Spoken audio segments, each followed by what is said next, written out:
welcome back to Best Books Ever. I forgot the name. Mine just went blank. I'm Tyler, and today we are continuing the Hunger Games series, but we're already done with the trilogy, right? We finished that last week. A lot of good times. Very sad, but also maybe a little bit of hope. This week we are starting the Ballad of Songbirds and Snakes, chapters 1 through 10, by Suzanne Collins, of course. Um, this is different. This is different. Still in the Hunger Games world, the universe, but it is a prequel focusing around President Snow, Coriolanus Snow. Do they ever say his name in the trilogy? I don't remember ever hearing his first name. I just remember hearing his Snow. But so we got that, and yeah, kind of like I said last week when I was building this up. Like the only thing I knew was that it was focusing on Snow. I didn't know like when in his life we were going to be, or like really what the focus was going to be. But now we know. It's when he's younger, around the 10th Hunger Games, the 10-year anniversary. So yeah, we're gonna get into that. Give me 1 second. God dang, 1 second.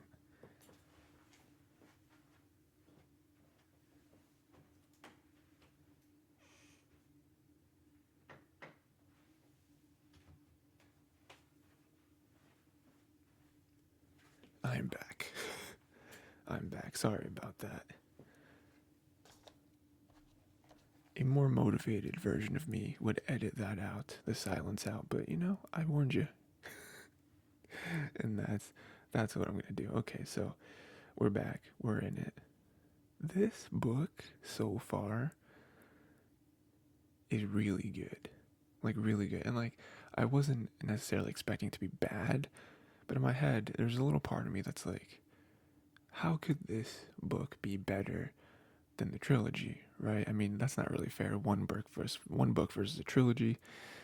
But also it's like, is this like, how much of like a cash grab is this? Because the trilogy did so well, especially after the movies. Like it rose, not quite to like Harry Potter levels of fame or whatever, but it was.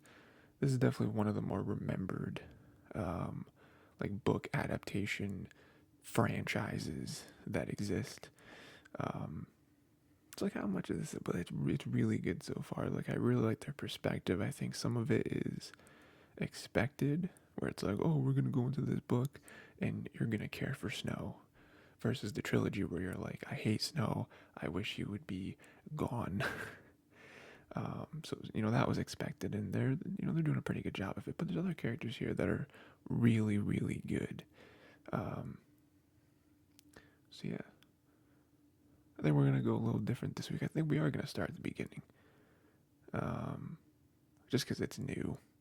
You know what I mean? New characters, all this stuff. So, first thing I wanted to mention that I thought was interesting, they immediately introduce that Coriolanus and Tigris are cousins, which is something that I don't think they even hinted at in the trilogy.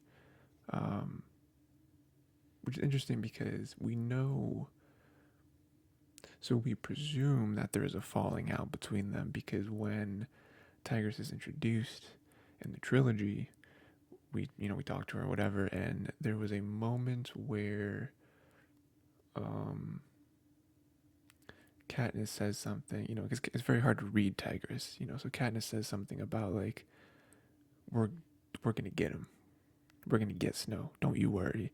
And there is like a little flicker of a smile on Tigris's face, so very small thing that also adds up with her helping them and everything. So it's like, oh, she's on the rebel side. Um, but all that kind of culminates into the idea that, okay, I think we are to presume that Tigris does not like Snow, enough to rebel against him and, all that stuff. So in this book, very much the opposite. Tigris loves Snow. Tigris is almost like a motherly figure to Snow. I guess to Coriolanus. I gotta stop saying Snow because all their last names are Snow. To Coriolanus. Um, and so I'm sure in this book at some point we are going to see what happens between them. Because again, if we don't, then I don't see the point in somewhat retroactively saying that, oh, you remember Tigris? Turns out she's actually Coriolanus' cousin. From a writing perspective, what would be the point of it if we don't see a fallout between them? So that was interesting. Something else we got a little further down the line. This is the first year that they're using mentors, specifically academy mentors for each of the tributes. There are a few things that I note in here that I probably won't talk about too much. It's just something I want to mention because it's nice to see them kind of build into what the games eventually become. So them this year adding mentors is like, oh, we know that they eventually have mentors, um, for all the tributes. So I think that's interesting. Again, there's a lot of little things in here that we see the start of what they become when we read the trilogy, but also through that there's the changing of like the culture of the games, from when it specifically starts out as we're gonna just strong arm the districts and show them our power, our force, and how we are different. We're almost different, uh, you know, uh, different like species basically. And to when it slowly, I mean, we still keep that energy throughout the decades, but um, it turns more into a spectacle. It turns more into entertainment. It turns more into, um, financially, stable and whatever. You know what I mean? Like it's definitely more of a show over the years, and so we see little breadcrumbs of that with them having mentors and then them introducing interviews. Um, let's see what else with that, because I think there's a bunch of stuff in there that I can rattle off. Um, their idea of sending food to them, because right now, horrible conditions that they have for the tributes, and so them being like, what if we send food? That could be an incentive for them to perform and not just survive, to perform and like want to be good for the cameras, want to put on again a good show. But then in turn, another thing on top of that is that we can then have betting. We can then have people bet. We can have odds on the different tributes, which one's more likely to win. And so that can also be another aspect to it. Again, turning it into entertainment, but also like a sport. We see that. And then we do eventually see those things, right? Obviously, the food turns into the parachutes, where it's not just food. You can basically send anything, I believe. I'm sure there's some rules where I'm sure you can't send like a homing rocket launcher or something. You know what I mean? Like that. That'd be kind of crazy. But you can send a lot more stuff, right? Because in the trilogy we saw people get sent medicine. Were weapons sent? I don't remember if weapons were sent, but I do know food was sent, obviously, and medicine. Yeah, so that was cool. And then the betting turns into, I'm sure there's still betting throughout the games. We didn't really touch on that too much, I don't think. But there was, before the games, when they had their private training, and they, each tribute went up and they got to show the people. They had like 5 minutes or maybe 15 minutes. I don't remember what it was, but it was like, here's your allotted time slot. Show us in private what you can do, and then all that happens, and then they air all of their scores, like 1 through 10, I think, right? So there's a little bit of that too. And then I guess the last thing with that circle of thought was towards the end, which we will get to, because there's a lot of stuff with the end. But just for this point, they do give them a tour of the arena, which is very interesting, because what the games turned into, nobody gets to see the arena beforehand. I mean, first off, the arena here is just like an amphitheater. It's just a regular old, there's nothing special about it. It's basically just the Colosseum. They're like, was it Roman Colosseum, Greek Colosseum? I don't know. It's been a while since I learned about that stuff in school. Um, I should probably know it anyway, but Roman, I think, right? I don't know. Well, Greece is in Rome. Rome is in Greece. Yeah, I don't know. The more I talk, the more unintelligent I sound. um, so yeah, it's just that obviously the arena turns into this crazy, work of art, work of tech, where there's like panels and secrets and electricity and even in the Court of Quell, with what they did with that arena, that arena must have been years in the making, years and years in the making. It had to have been probably since the previous Court of Quell. Um, so, but yeah, there's that difference, but also, like I said, just the fact that they show them the arena and they're able to do a walkthrough, and then they're able to be like, okay, what are some strategies? Obviously, it's different because with this, again, it is just a very standard arena. Um, versus, it's like, oh, what are we gonna get? We're gonna be in an ocean. We're gonna be in a desert. We're gonna be in the mountains. Um, but yeah, I just thought that was cool to be like, oh wow, they actually give them like a walkthrough. You know,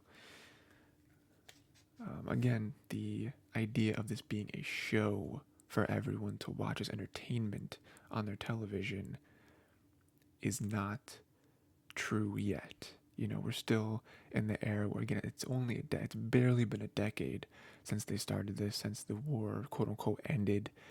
And so, the districts don't watch it at all. For the most part, like 99% of the, people in the districts don't watch it because they're like, this is awful. And then even people in the capital don't watch it. They're like, I don't feel good about this. We even have a bunch of the mentors are like, I don't like this. I don't really, we obviously have C. Janice, who was like vehemently against it, and more so because he was a district kid, and he got rich, and so he was able to get in the capital. But um, a lot of little things to kind of touch on and keep in mind as the other 2/3 of this book happen. Um, but let's backtrack to a couple things. Coriolanus being poor, that was something that I did not expect. Um, the Snow family name is very well known, very highly regarded. But it is interesting that there was a point in his life when he was, younger, like born, when fell flat on his face, and it's no fault of his. It's his parents, right? Like both his parents were killed. Um, I think he had like a sibling that was killed as well, like a baby sister maybe. So a lot. I mean, everyone fell in hard times, but I don't know. I just didn't expect that to be what his origin story was. I mean, it makes sense, but again, like when you're reading the trilogy, you're like, oh, well, clearly he came from this wealthy family, and it's just been um, like a monarchy, right? Where it's like, oh, his family is just always in power, and so for that to not be true, it's like, oh, it kind of grounds him a little bit. Again, they do a lot of little things to make you like Coriolanus versus, again, you hating his guts during the trilogy. Um, yeah, I'll be fascinated to see how they turn that around going through the rest of this book. Because again, maybe he does turn cold. Maybe again, like I can easily see this going the route of him still being true to himself and everything we've seen so far in the first 10 chapters, but him being like, this is what we gotta do. This is what we gotta do to survive and to have the district survive and the capital survive, like long term. What I am doing is best for humanity. And maybe that is what turns him cold, turns him into the Coriolanus Snow that we see in the trilogy. Um, and maybe is part of what makes Tigress be like, I don't, I still love you. Still love you as a cousin, as a Snow. Snow. What is it? Snow falls on top or whatever. What's their saying? Um, but I don't agree with anything you're saying. I don't agree with this. I can't be by your side anymore. Um, So maybe it's that. I don't know. Um,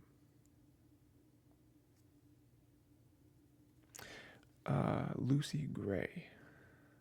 I feel like we're finally in this section. Lucy Gray is my favorite character in this book so far. Already one of my favorite characters of just the Hunger Games, all four books. Love her, right? Like her coming from 12 is very funny because it's like, oh, Katniss and Peeta came from 12 and they were our main characters and they led a revolution that won or whatever. So that's funny. But Lucy Gray's great. Her coming up with the snake, her singing, her defiance, her whole background with her being part of the Covey, her saying she doesn't really belong to any of the districts, her basically being an orphan again.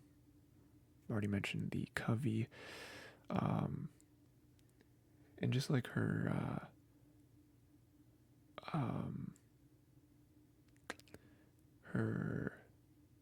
like attitude towards everything, I think is very interesting because we're going to get to the very end of this book, but coming into it, especially just the first impressions of her when she was on the television, she got picked at the reaping. What I'm thinking in my head this whole time is, how genuine is this? Because we obviously have the Hunger Games trilogy where we watch Katniss and we watch the love between them, and obviously on Peeta's side it was very real, but on Katniss' side it wasn't. It grew to be something real, but in the beginning it definitely wasn't. It was just a game. It was just, oh, here's how we get ahead in the games. Here's our best shot. And so with her, I'm like, I don't think the games have existed long enough for her to have any crazy plans like that, but like, it might not be for the games in particular. It might just be, this is how I live my life. Like this is how I survive. So like, do we go into this and her getting picked and she's like, she's doing this on purpose? She knows what this could be, what her acting like this, her standing out could mean, or is it just her? It's just who she is. I mean, as the book goes on, I think it is just kind of who she is and who she's become, which doesn't take away from it. It's just interesting to be like, what is your end game? Like, are you trying to win? Or do you see this as hopeless? Like, what is going on in your head? That's like the double-edged sword of having a first-person narrative, and then you get introduced to really cool characters, and you're like, oh, we will never see what's in their head because it's first person. Not that it's a bad thing, not that it's like a bad writing or anything like that. Quite the opposite. But yeah, I'm just like, I want to see more Lucy Gray. But yeah, I do love their candid conversations they have every now and again, where it's like, this relationship is set up in, how it is with pretty much every other mentor and tribute. It's like, I'm a mentor from Capital. I'm better than you in every way because you're just a like filthy district person that, you're like barely human.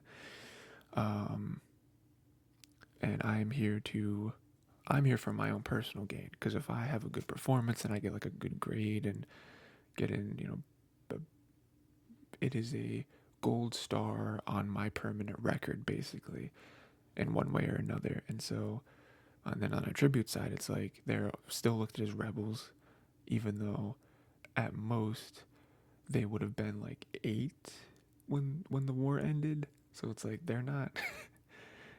The tributes that we have now are not the ones, like, they had nothing to do with the war, but again, it's so interesting that it's set up this way, because it's like we're only 10 years from it, so it's all fresh in everybody's mind. They're still looked at as rebel scum. Anything they do is rebellious. Every single person from the districts is separated, whereas again, 74th Hunger Games, 75th Hunger Games, they're not looked at as rebels. They're just looked at as district people, and like, I don't even think, I mean, there's still a little bit, but like the whole like racism between the capitals and the districts is much watered down. Again, they're still treated way less fairly than the people at the districts are, like way less, right? Like again, we went through Katniss's life, Peeta's life, all this stuff, right? Even Rue, you know what I mean? Like these are characters. So, but with this, in this book being only 10 years removed, less than 10 years removed, it's like, the grandmam calls them beasts, and it's like, really, like, pretty sure they're just human, just like you. Especially these children had nothing to do with the war. Nothing at all. But anyway, getting back to Lucy Gray and Coriolanus, I like the conversations they have, because they're able to talk to each other and not have this air about them. Like they're just talking to each other. They talk about their lives with each other. They talk about what they really think, instead of Lucy Gray fluffing it up for the cameras because she's a tribute and she has to present herself a certain way. Or same thing, Coriolanus has to present himself a certain way to the public. But when they're together and they're alone, they can really say what's on their mind. And I think that helps both of them. Honestly, Coriolanus should be lucky that he was given Lucy Gray, more so than Lucy Gray getting given Coriolanus, because I think she was someone that he really needed, someone like her, or her specifically. Speaking on the mentor and tribute, or I guess just capital and district, hierarchy. There's not really a hierarchy. It's one over the other. It's a pyramid built with only 2 layers. Arachne gets her throat slit by a District 10. I don't remember. They do name the person, but by the District 10 girl. And the whole situation is unfortunate, right? Because they painted it as District 10. It's a district beast. It was a rebel. That's the worst part to me, is they painted it as Arachne was just another victim to the rebel scum. And it's just like, what? Like, first of all, like we're saying, this child is not part of the rebellion. Okay. So that's number 1. And 2, Arachne was taunting her. It was like, she had like a sandwich in her hand and was like putting it through the bars, and then the district girl would reach for it and Arachne would pull it back, and did that a few times, and then she took a bite of it, and all showboating for the cameras. And she just doesn't know when to stop.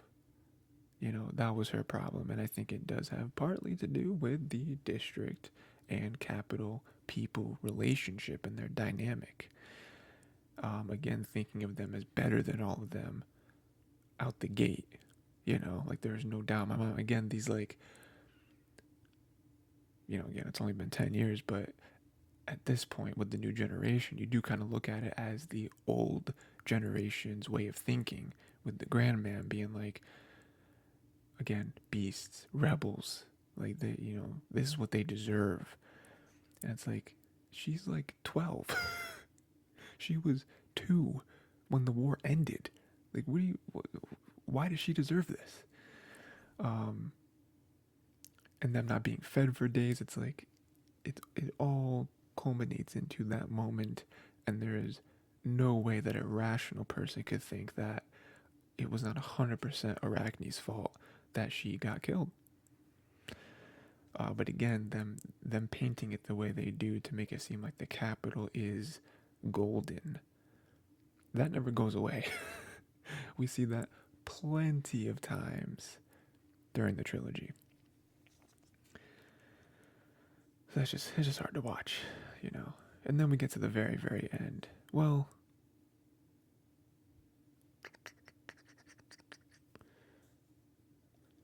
couple things to end this off. One, we have Clementia, or Clemencia. I always pronounce it as Clementia.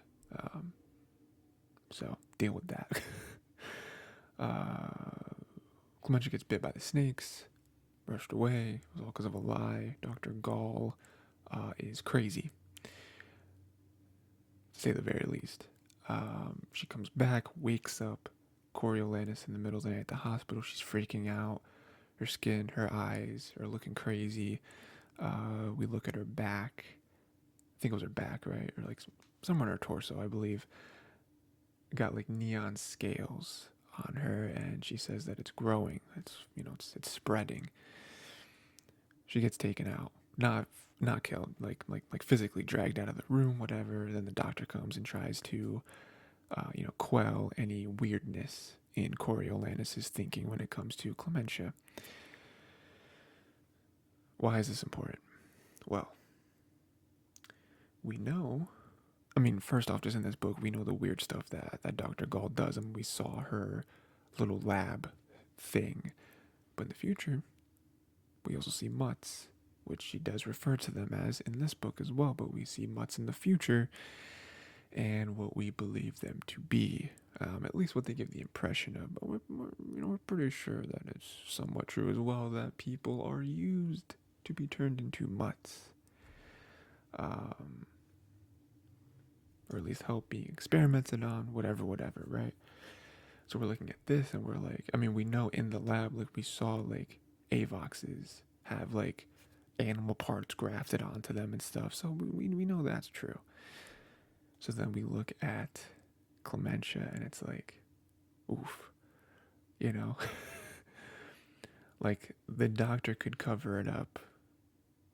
Could try to cover up her ramblings, her like crazy ramblings, but we saw her skin. Like we saw that was a thing, that was true. So I don't know, man. I don't know. It's I don't know if we're gonna see any payoff to that. But even just the idea of like, yeah, this is something that they do, or at least they did, right? Is terrifying, and it is sick. And again, it's just further proof of like how like diabolical the people in the Capitol are, and like the avenues that they use to maintain control over everybody else. It is crazy, honestly.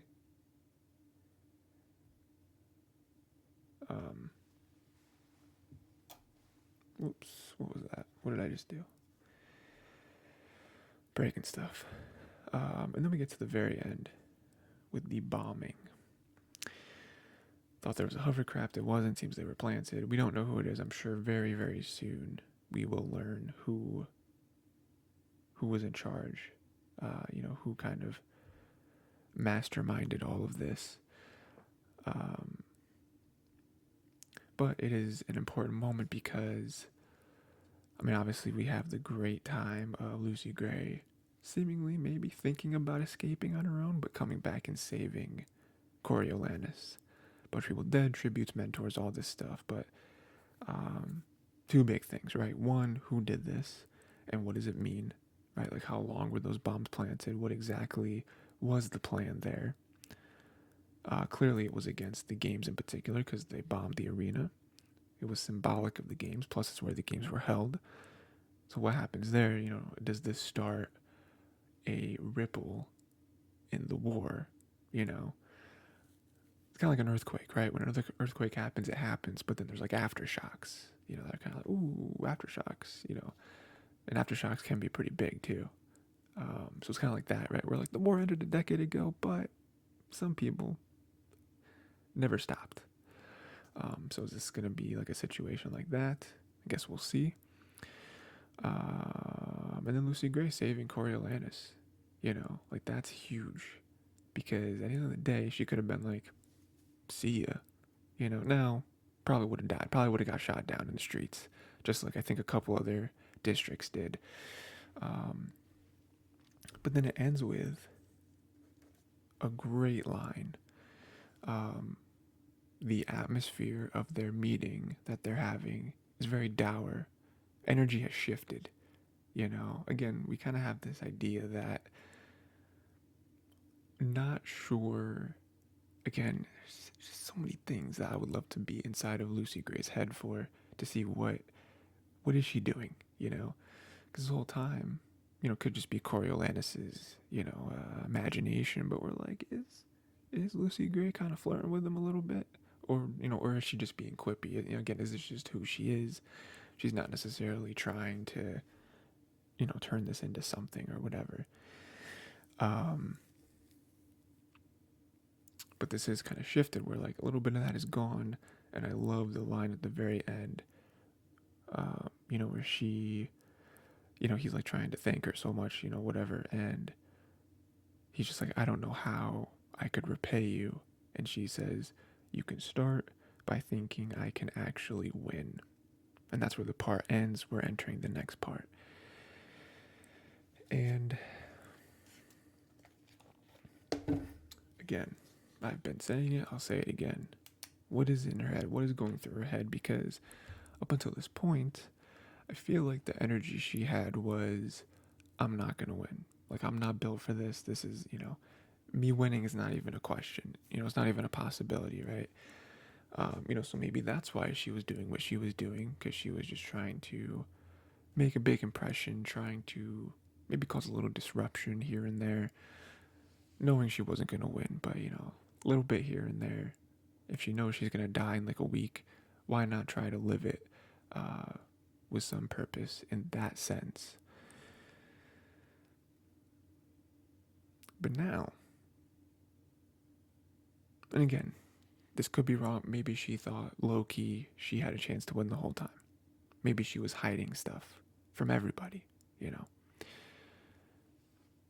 But let's say that's not true. Let's say something has shifted in her. Let's say you look around and you're like, some mentors are dead, incapacitated, hospitalized. Some tributes are gone, you know. Probably the fan favorite, not fan favorite, but like the biggest threat, Marcus, he's gone. He's become like Batman somewhere. He's like gone into the, like a Teenage Mutant Ninja Turtle. He's gone into the sewers, it seems. Look around. It's not looking as bad as it used to be. You know? Again, a bunch of districts are dead, and there's a few districts that are alive, but they have no mentor. Again, I'm not sure how important the mentor is when it comes to all this stuff, but you look around and it's like, hey, maybe I could win this thing, you know? Maybe if, you know, maybe, again, you can start by thinking I can actually win. Maybe now it's turned a corner to where I have hope, and to where if you get your head in the game, I mean, if we both get our heads in the game, I guess, but like, maybe you can actually help me win and not die, and I can survive. And, you know, again, it's hard because we're coming off the trilogy where Katniss was a figurehead for the rebellion. So my brain immediately wants to go to, ooh, and then Lucy Gray can do the same thing, you know? But I don't even know that that's what she wants. I don't know that she's even thinking about that. It could just simply be, hey, I have a chance to win, which doesn't just mean I win. It means I don't die, you know? So, I don't know, man. Again, like it is funny because I've had a lot of thoughts as I'm reading this, but I couldn't share them because, you know, wasn't recording the episode yet. And this whole time I'm like, this book, in my mind, as we're watching these interactions, is clearly setting up for Lucy Gray to die, right? Lucy Gray is not going to win the Hunger Games, right? They're going to build her up. They're going to make her very personable. They're going to make her very, very likable. The readers are going to be like, she's got to win. It's got to happen. We're setting up her character, her being a new character. We're setting up Coriolanus Snow, who we know where he ends up.